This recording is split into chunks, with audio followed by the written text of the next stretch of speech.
ঢাকা থেকে আসছি মূলত আমি আপনাকে প্রত্যাখ্যান করার জন্য।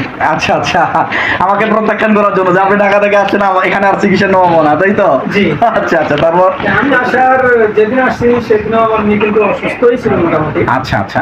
এবং আমি আসার পরে আমাকে ঠিক মতো চিনতে বা আমাকে আমার মেয়ে আমাকে যতটুকু না ভালো জানে ভালো বুঝে আমাকে সারা মানে এক মুহূর্ত তার ভালো লাগার কথা না, সেখানে আমাকে চিনতেই সে জানি পারতেছিল না বা আমার ডাক সারা এরকম ভাবে সে দিচ্ছিল না, এরকম ছিল না। সমস্যা ছিল জ্বর, মাথা উঠে না, শরীর মানে অস্থির। আচ্ছা, মোট কথায় স্মৃতিশক্তি ওরকম ভালো ছিল না। স্মৃতিশক্তি ভালো ছিল না, ভুলে গেছিল। হ্যাঁ, আচ্ছা, ভুলে গেছিল। এবং আমার মেয়ে তো 5 ওয়াক্ত নামাজ পড়ছিল, মাদ্রাসা পড়ছিল, মাদ্রাসায়ও থাকার অস্থিরতা, মাথায় থাকতে পারতো না, অস্থিরতা কাজ করতো। থাকে না। তারপর আর কি সমস্যা হচ্ছে? পরে আল্লাহর রহমতে এখন তো সুস্থ। আসসালামু আলাইকুম ওয়া রাহমাতুল্লাহি ওয়া বারাকাতুহু। আলহামদুলিল্লাহ। সম্মানিত হযরতগণ, আপনারা সকলেই কেমন আছেন? আশা করছি আলহামদুলিল্লাহ আপনারা সকলেই ভালো আছেন এবং সুস্থ আছেন। দোয়া করে আপনারা সকলেই ভালো থাকেন এবং সুস্থ থাকেন, এই দোয়া কামনা করছি। ওয়া নুনাজ্জিলু মিনাল কুরআনি মা হুয়া শিফাউন ওয়া রাহমাতুল লিল মুমিনিন ওয়া লা ইয়াজিদু যালিমিনা ইল্লা খাসার। আল্লাহ কোরআনে এই সূরা বনী ইসরাঈলের 82 নম্বর আয়াতে বলেছেন, এই কুরআনটা আল্লাহ তৈরি করেছেন মুমিনদের জন্য শিফার উদ্দেশ্যে। তো সেজন্য আমরা কুরআন সুন্নাহ ভিত্তিক জিন ও জাদুর এবং কি যে কোনো রোগের চিকিৎসা করে থাকি। সেজন্য আপনারা আমাদের ভিডিওগুলো প্রায় লক্ষ্য করে দেখেন। তো আলহামদুলিল্লাহ, আজকে আমার এক বোন বাড়ি হচ্ছে ইনাদের নীলফামারী জন্য ডোমার থানায়। তো এই বোনটিও আলহামদুলিল্লাহ সুস্থতার পথেই চলে আসে। তো এই রুগীটার যে সমস্যাগুলো ছিল আমরা একটু রুগীর পরিবারের কাছ থেকে শুনবো যে ইনার রুগীটার কি কি সমস্যা ছিল, ওনার মায়ের কাছ থেকে শুনবো। তো জি, আপনি একটু বলুন যে আপনার মেয়ের কিরকম সমস্যা ছিল, এটা একটু মুখে নিয়ে বলুন আপনার মেয়ের কি কি সমস্যা ছিল, এখন কিরকম বুঝতে পারতেছেন? সমস্যা ছিল জ্বর, মাথা উঠে না, শরীর মানে অস্থির। আচ্ছা, মোট কথায় স্মৃতিশক্তি ওরকম ভালো ছিল না। স্মৃতিশক্তি ভালো ছিল না, ভুলে গেছিল। হ্যাঁ, আচ্ছা, ভুলে গেছিল। এবং আমার মেয়ে তো 5 ওয়াক্ত নামাজ পড়ছিল, মাদ্রাসা পড়ছিল, মাদ্রাসায়ও থাকার অস্থিরতা, মাথায় থাকতে পারতো না, অস্থিরতা কাজ করতো। থাকে না। তারপর আর কি সমস্যা হচ্ছে? পরে আল্লাহর রহমতে এখন তো সুস্থ। অনেকটা ধরতে গেলে অনেকেই অনেক 100% 80%ই সুস্থ। আচ্ছা, আলহামদুলিল্লাহ। 100-80%ই সুস্থ। আপনি এখন তাহলে সুস্থ মনে করতেছেন? যে আচ্ছা দেন তাহলে ইনশাআল্লাহ। জি, আপু তোমার নাম কি?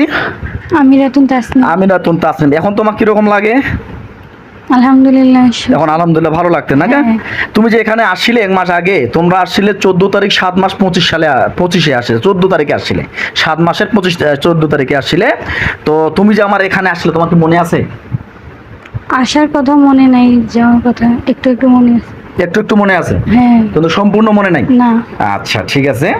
তো হযরতগণ, বিশেষ করে এই রোগীটার আমরা সমস্যা পেয়েছিলাম, এর স্মৃতিশক্তিটা দুর্বল হয়ে গেছিল। কথা কারো কথা সঠিকভাবে মনে করতে পারতো না, সে একা একা চলতো, এমন একটা বিষয় ওনার সময় ঘটতেছিল। এবং কখন যে কি করবে মানে এক জায়গায় স্থির হয়ে বসে থাকতো না। যে কোনো ওর বাবা মা এক জায়গায় থাকতো বা রাখতো, সে এক জায়গায় বসে থাকতো না, হঠাৎ করে ছিটকে বের হয়ে যাইতো। বাড়ি থেকে বের হয়ে যাইতো নাকি? বের হয়ে যেত না, কিন্তু বিছনা বালিশ ছাড়া অন্য কিছুই বুঝতো না। আচ্ছা, সবসময় বিছানার মধ্যেই পড়ে থাকতো। এবং ওনার গার্ডিয়ান্স বলতেছে সবসময় বিছানার মধ্যেই পড়ে থাকতো বা বিছানা সবসময় শুয়ে থাকতো। এমন কি শুয়ে থাকতেছে আর? না। এখন শুয়ে থাকে না, আলহামদুলিল্লাহ। তো যাই হোক, আমরা এখন এই রুগীটার, এখন আপুকে তোমার মনটাকে ছটফট খারাপ লাগতেছে, অশান্তি লাগছে, এরকম লাগতেছে আর? না। এরকম লাগতেছে না। এখন কিন্তু রুগীটার এই সমস্যা ছিল, একা থাকতে সে অতিরিক্ত ভয় পাইতো এবং কি সবসময় ওনার পরিবারের সঙ্গে থাকতে হইতো, এরকম একটা অবস্থা। এবং বিশেষ করে রুগীটার শারীরিক দুর্বলতা, মাথা ঘোরা, জ্বর অতিরিক্ত ছিল। ডাক্তারের পরামর্শ নিয়েছিলেন? কয়টা ডাক্তারের পরামর্শ নিয়েছিলেন? 2 থেকে 3টা। ভালো ডাক্তারের পরামর্শ নিয়েছিলেন নাকি নরমাল? আমাদের স্বাস্থ্য ক্লিনিকের বড় ডাক্তার একজন দেখাইছি। হ্যাঁ, আমাদের যেটা উপজেলা স্বাস্থ্য ক্লিনিকে। আচ্ছা আচ্ছা উনিও খুব ভালো মানের ডাক্তার। আচ্ছা সদস্য। আচ্ছা এবং রংপুর মেডিকেলে একজন দেখাইছি। আচ্ছা, তো রংপুর মেডিকেলেও মোটামুটি গাইনি সার্জারি সহ দেখাইছেন। আচ্ছা, তো পাশাপাশি কি কোনো মাথার চিকিৎসা বা মানসিক ডাক্তারের কোনো পরামর্শ নিয়েছিলেন কিনা? মানসিক পরবর্তীতে সিদ্ধান্ত নিয়েছিলেন? নেই এখন। আচ্ছা, তো আমাদের ঠিকানা কিভাবে পান? ওই ইতিপূর্বে আমার ভাগনা যখন এখান থেকে আমার প্রথম ভাইসটা আসছিল, ভাইসটার আব্বু আম্মু বললো যে এখানে গেলে ভাইসটাই বলেছিল মূলত প্রথমে যে অমুক জায়গায় একবার দিয়ে দেখতে পারেন। আচ্ছা আচ্ছা তার মধ্যে আমাদের ওই ভাগনা আসছিল, ভাগনাও বোনটা বললো যে এখানে একটা বার নিয়ে দেখতে পারেন। আচ্ছা, তো ওনার কি আমার চিকিৎসা নিয়েছিল নাকি? ওই ভাগনার আমি মানসিক চিকিৎসা গত বছর আন্দোলনের সময় প্রায় আমার হাত দিয়ে আমি 2.5 লক্ষ টাকার উপরে ব্যয় করেছি। ওই ভাগিনা, যে ভাগিনার কথা বললেন আপনি? আচ্ছা আচ্ছা আন্দোলন রানিং অবস্থা। আচ্ছা।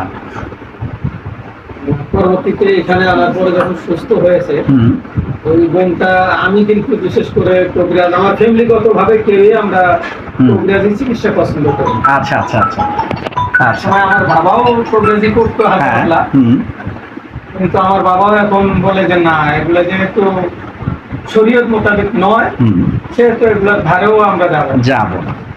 যার কারণে আমরা এগুলো থেকে সবসময় বিরত থাকার চেষ্টা করেন। কিন্তু এখন কি বুঝতে পারলেন?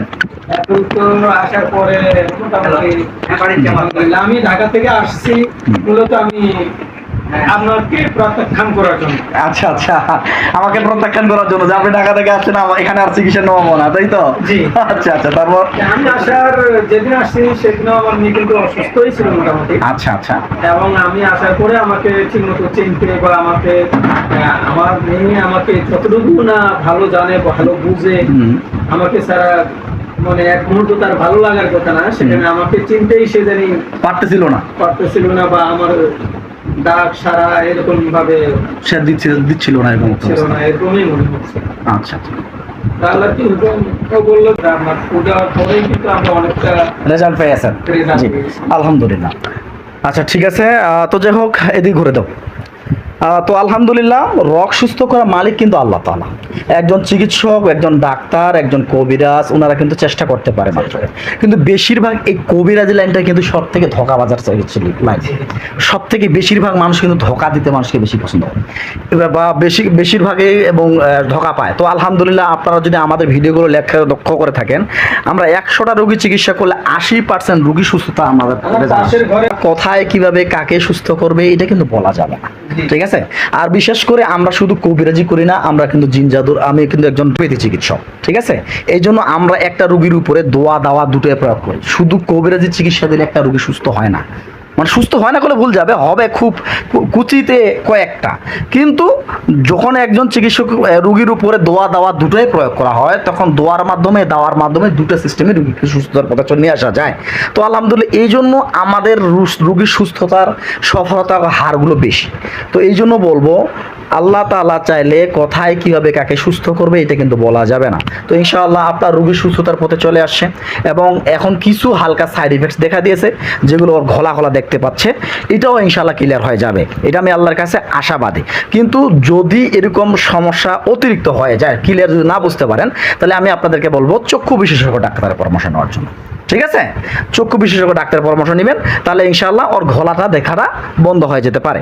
তো কারণ অত একটা ভিতরে একটা মানুষই একটা ট্রমার মধ্যে ছিল, আরও অন্যান্য সমস্যা ছিল, সে ভিতরে ও যতই না বলুক যে আমি মনের ভিতরে কষ্ট পাইনি, কিন্তু আমার মনে হচ্ছে ওর মনের ভিতরে অতিরিক্ত কষ্ট পাওয়ার কারণে তার মনে অতিরিক্ত চিন্তা করছিল, অতিরিক্ত চিন্তা করার কারণে সে একটা ট্রমার ভিতরে ঢুকে যায়। এই ট্রমার ভিতরে ঢুকে যাওয়ার পরে সে ধীরে ধীরে অসুস্থ হয়ে যায়, মানসিকভাবে অসুস্থ হয়ে যায়। তো এই জন্য এই সমস্যাগুলো হচ্ছিল। ঠিকমতো হয়তো ঘুম পাড়েনি বা ঠিকমতো টেনশন করছে, এগুলোর কারণে। তো আমি আল্লাহর কাছে আশাবাদী আপনার রোগী সুস্থ। আমি এটা চিন্তা ভাবনা করছিলাম যে আপনার রোগী 1 মাস পরে আমি একটা ভালো রেজাল্ট এনে দিতে পারবো। তো আলহামদুলিল্লাহ, আপনারা 1 মাস পরে আসছেন এবং ভালো রেজাল্ট দিচ্ছেন। তো এবং যেগুলো সাইটের সমস্যা দেখা দিয়েছে এগুলো ক্লিয়ার হয়ে যাবে ইনশাআল্লাহ, এবং 5 থেকে 7 দিনের মধ্যে ওর যে গোপন সমস্যাটা এটাও ক্লিয়ার হয়ে যাবে, এটা আমি আল্লাহর কাছে আশাবাদী। তাই তো যাই হোক, আমিও বারবার বলবো, প্রতিটা রোগীদের জন্য বলবো, এবং কি প্রতিটা যারা মুদাব্বিরি করতেছেন, রোগীর চিকিৎসক করতেছেন, তাদের জন্য বলবো, বেশিরভাগ এই কবিরাজি লাইনটা কিন্তু সত্য ধোঁকাবাজের লাইন। অনেক কবিরাজেরাই কিন্তু বেশিরভাগ রোগীদেরকে মিথ্যা কথা বলে প্ররোচনা করে ফেলে। আমরা চাই সেই ব্যক্তিদের ক্ষেত্রে বিরত থাকার জন্য, কারণ একটা রোগীকে যেন আমরা সুস্থ করতে পারি এই লক্ষ্যটাই আমাদের থাকতে হবে।